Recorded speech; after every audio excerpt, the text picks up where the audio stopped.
Hi there, welcome to this short series where I'm doing a little bit of work to an absolutely gorgeous Czech Republic diesel engine from the mid sort of 1960s. Now I was given this recently by Jeff, for which I am really grateful. He's been very generous. Thank you very much, Jeff. I really do appreciate it.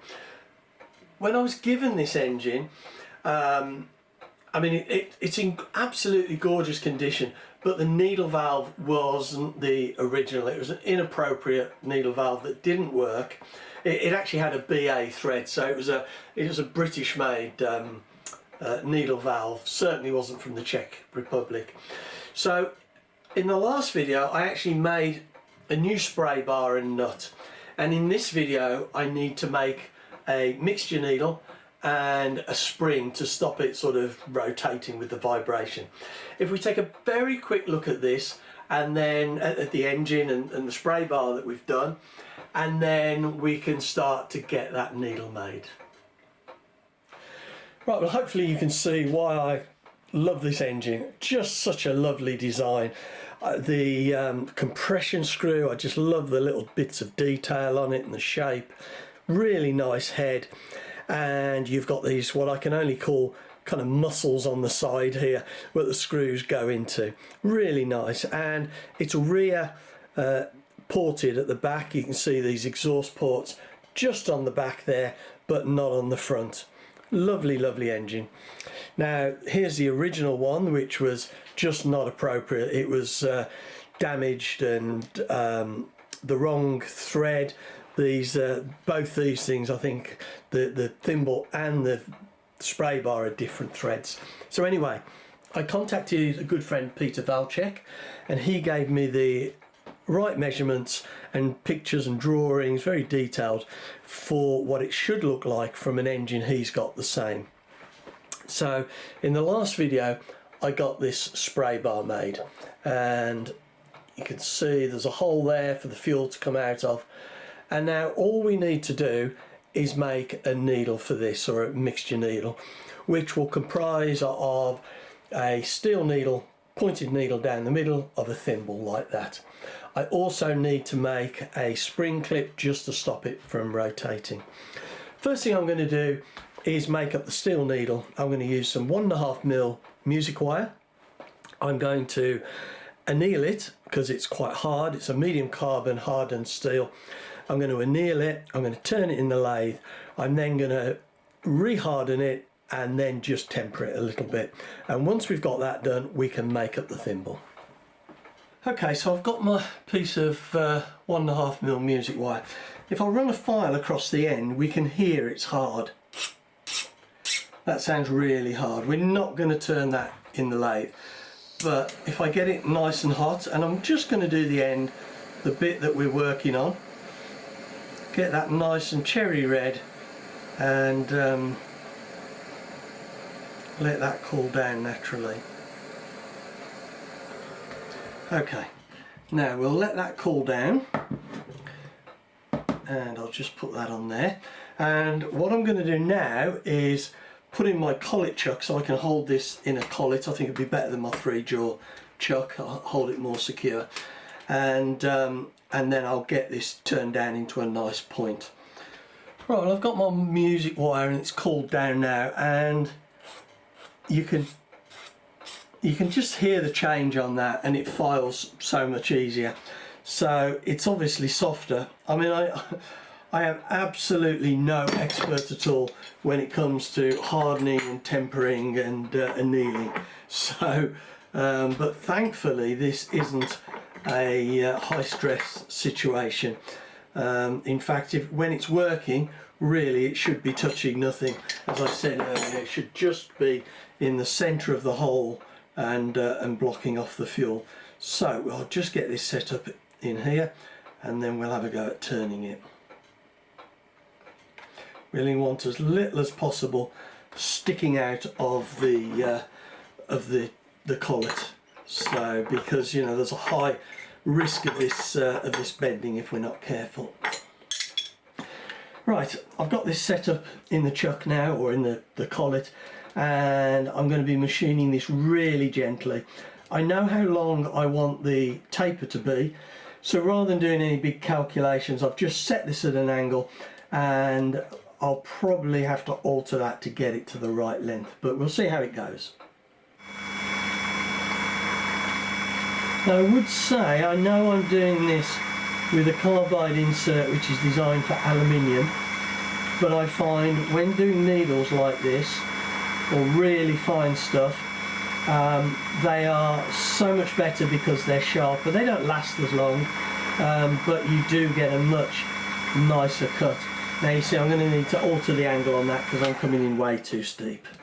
But yeah, I do find these aluminium carbide inserts are better, and like I say, they don't last as long. There we go, let's have a go at that.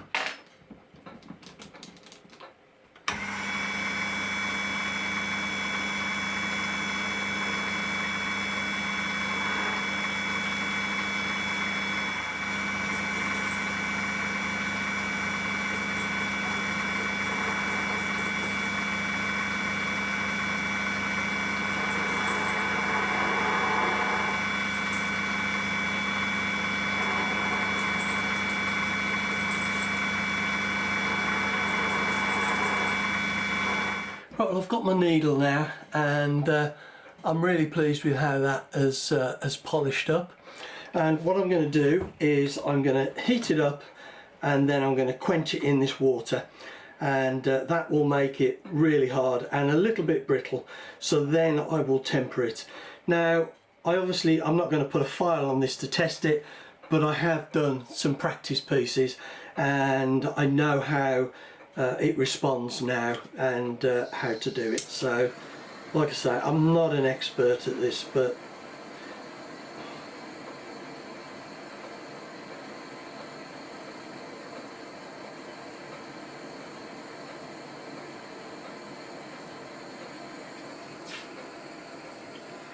okay.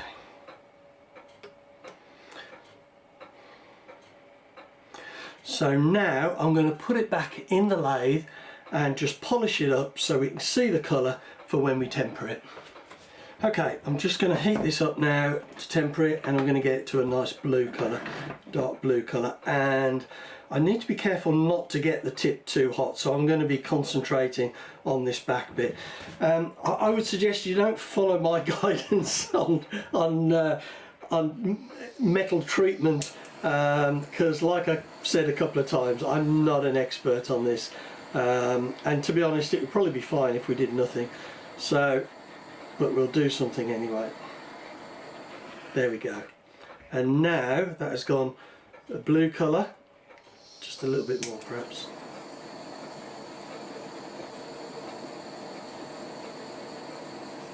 And we're going to leave that to just cool down in the air. I don't want to quench that. Right, well, I've got the needle back in the chuck and I'm just polishing it up, just making sure it's nice and clean after tempering it, and hopefully that is tempered okay. At the end of the day, I don't think it's the end of the world if it's still soft, or if it's really brittle. I don't think it's the end of the world either, but hopefully that has done the job. Like I've said, I'm not an expert on this in any shape, sense or form. So there we go. So now we'll get that out, and we'll start to get the thimble made.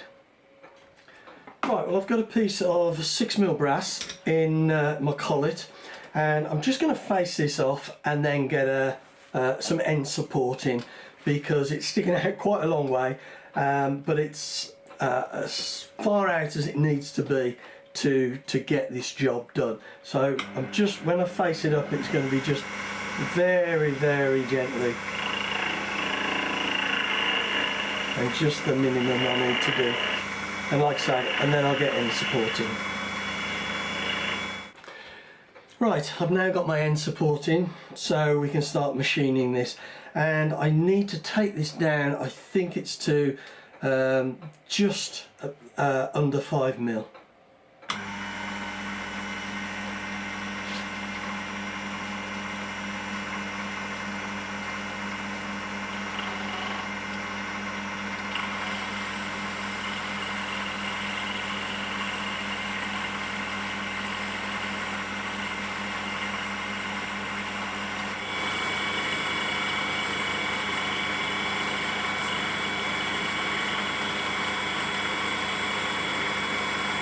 Right, so I'm going to knurl this now, and I don't know, I never like knurling, but we'll see how this goes. I've got it all set up, and hopefully it'll be alright. It's a nice fine knurl, so let's get this going.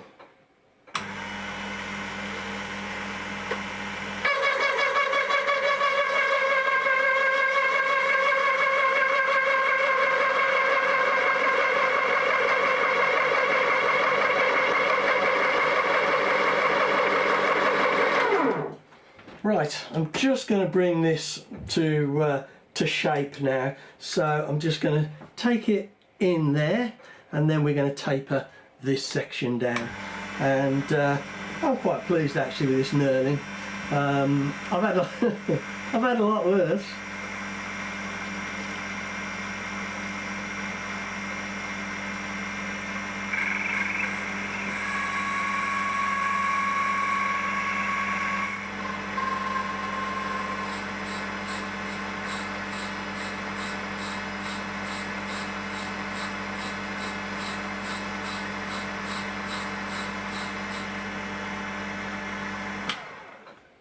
There we go. Now that is a little bit too long now. Just needs shortening.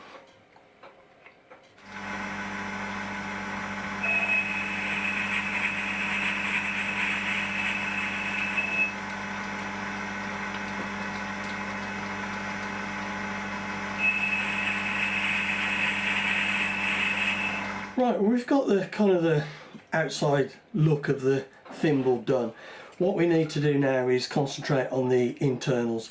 So I'm going to put a 1.5mm drill all the way through to the back of where the thimble will be when it comes off, and then we'll need to counterbore that probably about 3/4 of the length with a 2.9mm drill so that we can tap it.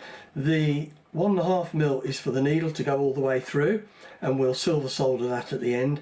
And then the, like I say, the 2.9 will allow us to thread it to the M3.5, so it will fit on the spray bar. So we'll get this drilled slowly but surely, and just keep taking it in and out, cleaning the drill.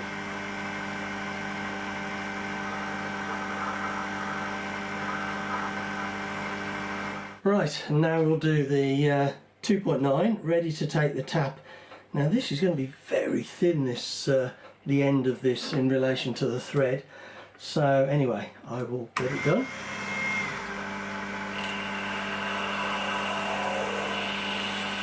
Right, so let's get this tapped. M3.5.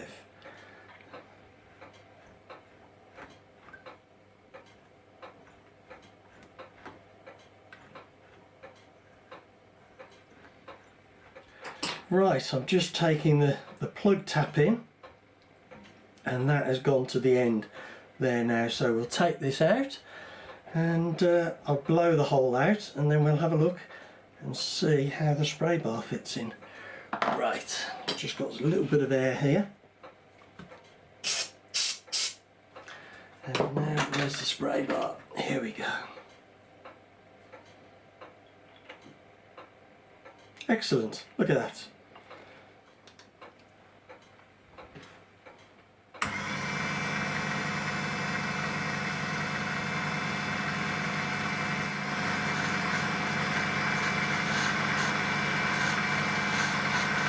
Okay, here we go. Now it's coming. Right, as you can see, I've just put this in the collet. I've turned it round the thimble, and I've just pinched it up lightly, and I'm just going to neaten up this end.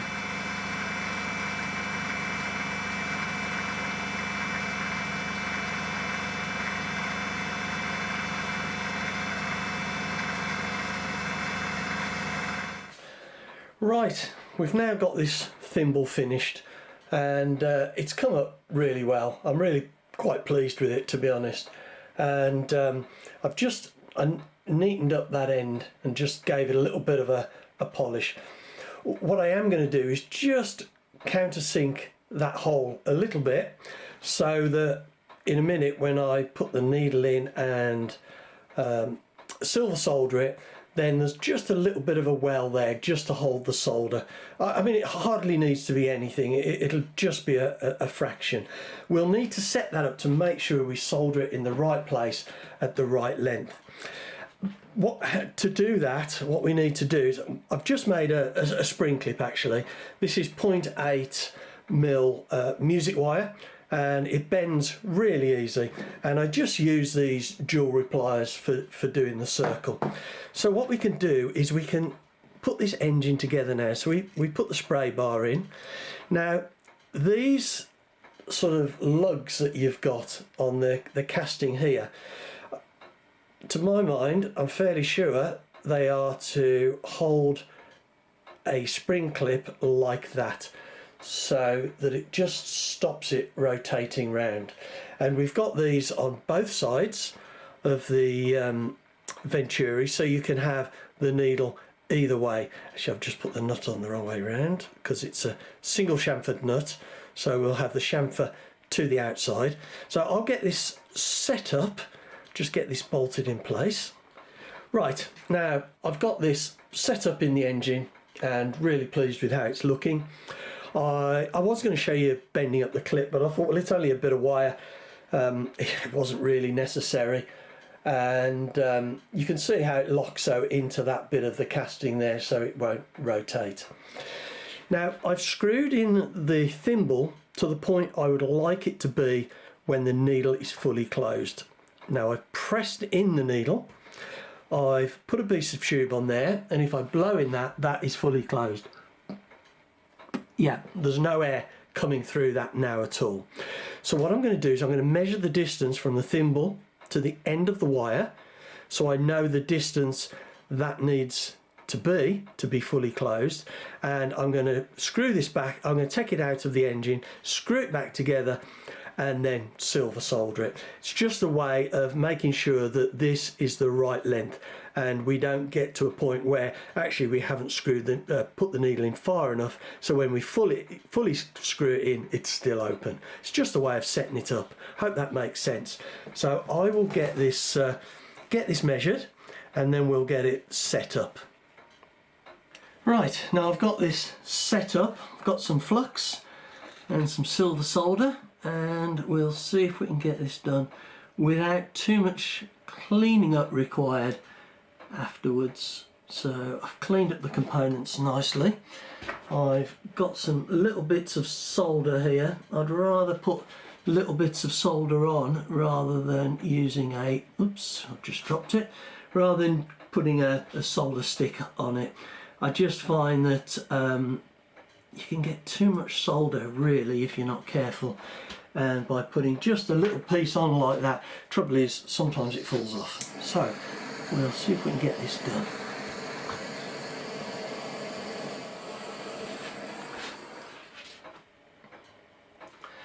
There we go. I think that has got it. So we'll let it cool down, and then we'll have a look, clean it all up. Right, well, this seems to have come out okay. It's still really flipping hot, but what I need to do now is just give this a good clean up, and then hopefully we're done. So I'll clean it up and get it in the engine and all set up. But I'm pleased with that. That seems to have gone quite nicely with not too much of the solder going around the thimble. Certainly didn't want it going into the knurling if I could help it. Now, before I put the spray bar in and have a look at it, I thought I would just clean the engine up and get it looking its best. So all I'm doing is just scrubbing it with a little bit of methanol on a toothbrush, and that just gets rid of all that dried congealed castor and staining. It's coming up absolutely lovely. So just thought I'd make it look as good as we could. Well, I've now got this lovely old engine finished, got the spray bar in, and I am really excited to have got this done because it is a lovely engine. Let's take a closer look. So there we go, the finished engine, and as you saw, I cleaned it up a little bit and it's just looking just a little bit brighter and tidier. But you can see we've got the spray bar in, the needle in, and if I go to there, now that is the closed position, and if I put a little bit of hose on that and just blow into it, and then I'll open it.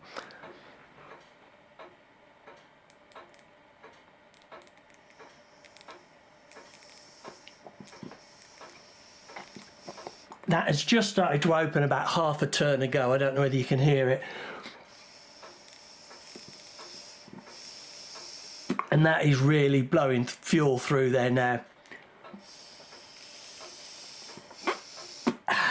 So anyway, it's working, but we won't know how well it's working, obviously, until we get this thing running. But I'm really pleased to get this done. Oh, there we go. Well, I'm going to draw this video to a close now, and I am really excited because the next video we're going to get this in the test stand, and I've had this a while since Jeff gave it to me, and I've been desperate to run it, but now we can. We've got that appropriate spray bar, so I hope you'll come back and see how we get on running this lovely mid 1960s 3.5cc Czech Republic engine. It really is a lovely looking engine, and I think it's going to sound just sweet. Anyway, thanks very much for watching. Hope you've enjoyed it.